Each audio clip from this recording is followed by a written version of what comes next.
Dumping area o kun basurahan sang una ang lugar nga ginatindugan subong sang isa sa kilala nga farm sa Bagakay, Pototan, Iloilo. 2017 ginbuksan sa publiko. Upcycling ang ginhimo nga tema sa farm bangod ang mga dekorasyon kalabanan halin sa daan nga mga gamit kasubong sang plastic bottles, guba nga appliances kag iban pa nga waste materials nga ginpatahom kag ginhimo nga presentable and colorful. Na-imagine mo na bala ang getaway nga refreshing and Instagrammable? Don't worry, kag subong aga, matur kita. Kanabi gid magkadto sa farm, especially kung gusto mo ya mag-unwind kag magpalayuan na isang magalo nga syudad. Sa bunga aga, sa Pototan, Iloilo naman kita mabisita. Lagawan tang sikat subong nga upcycled farm. Nga ayhan upcycled ang tawag diri. Pamangkoton ta si Mai Perez. Maayong aga, Mai. We can't wait nga makalagaw dira sa mga aga. Welcome sa GMA Regional TV Early Edition. Good morning sa tanan nga nagalantaw sang ini nga show. Kamusta dirang inyo farm? Subong nga amat-amat naman nga ginbuksan ang turismo. Bali sa subong medyo okay siya gawa kay summer. Kabay pa nga magsigi-sige. Basta hindi lang magbalik sa higher, bala nga level, nga lockdown. Mabuhi naman so far. Unlike before, pre-pandemic. Ano ang tema sang farm ninyo, Mai? And paano ka mo naka-come up sa amusina nga style? Bali ang amon, diri ma'am nga ang Maples Farm, ma'am. Nag-start kami 2010, nag-open kami sa public 2017 na. So nag-start kami, ma'am, nga ang nagbali ang iya ni ma'am nga nga theme, ma'am, is upcycling, vintage. Nagpasunod lang kami sa mga old items from halin sa panimalay namon. Kaya hindi kami ma'am gusto maggasto, bala ma'am bali kumbaga kung ano lang ang ara dito sa house, like old chairs, old tables, cabinets, anything lang ang mga unused, amo lang naging butang namon dire. And then, maski pa paano, may gamay man nga creativity ang husband ko and ako. So, and ang by nature, husband ko, gid man niya mahilig, magtago sa mga bagay-bagay nga bisan old na, ginatago niya pa na. So, pag start na din namon, amo na di ang gin-set up namon. And in the end, wala kami na-expect na ma-pick up siya bala ma'am sa public, na ma-appreciate nila. So, from then on, sige-sige na lang namon. I-tour kami Bimay this morning. Ano-ano ang pwede dira kadtuan, especially ang Instagrammable site sa palibot sang farm.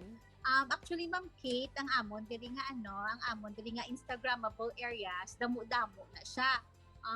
Kayang farm, ma'am, is malang 1 hectare malang siya, 10,000 square meters.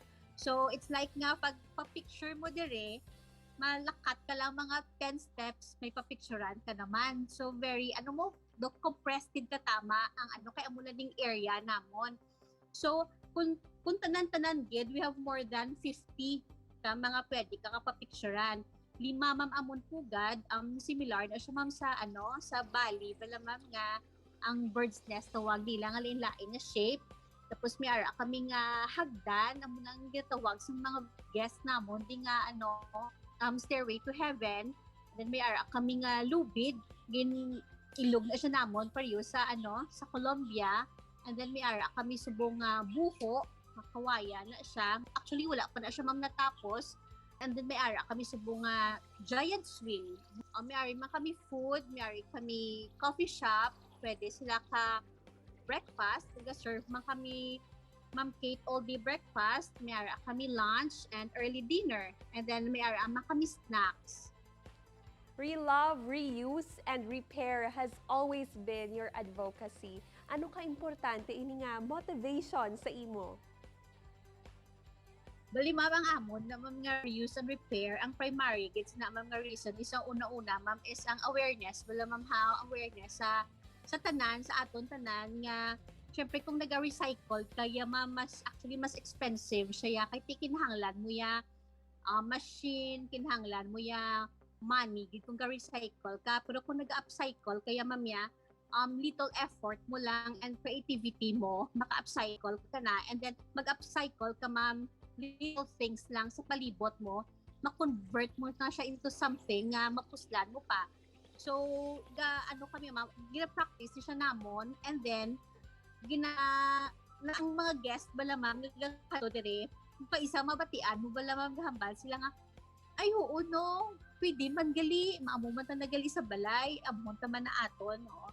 So maka-create kami ma'am awareness sa mga guests namon nga pwede gali ang amuna kami hindi man kinahanglan ma'am nga ang negosyo mo need mo gid big amount para mag business okay lang importante maano mo lang siya ma'am happy ka and then maano mo lang ma-manage mo lang kung ano lang gid ang gusto mo wala within your means lang gid. Salamat sa patur, may padayon lang nga magbangon. Thank you man ma'am. Duga nga impormasyon kag good vibes sa pagbalik sa GMA Regional TV Early Edition. Ini ang GMA Regional TV Early Edition.